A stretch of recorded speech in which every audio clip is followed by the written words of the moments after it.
What happens if you're falsely accused? My name is Amanda, did some time in prison, but I almost got arrested for being falsely accused, and let me tell you why. When I was in college, I was in a summer class, and I was staying with this girl who was off campus, and I usually walked from school to our apartment off campus.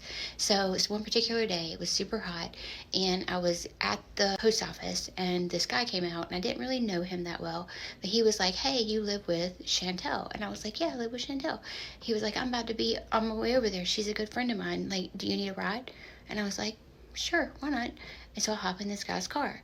Get in his car, we talk a little bit. He stops at the gas station. So he goes in the gas station. I just sit there, I'm waiting. He comes back, we go back, and he takes me to the apartment. He comes up, says something to Chantel, and then he leaves.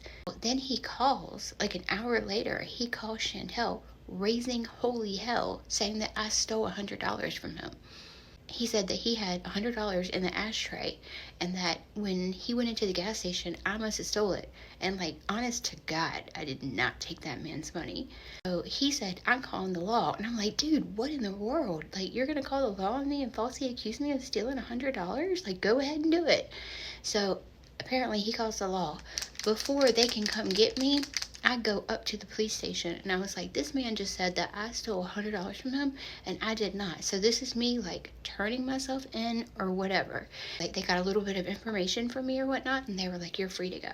Well, then I had a court date. And on the court date, they said, you can get a lawyer or whatever. But I didn't need to get a lawyer. Like, I didn't do anything. It was like a judge, and I had to put my hand on the Bible and testify that I was telling the truth. And then I basically said, "Listen, I'm in college.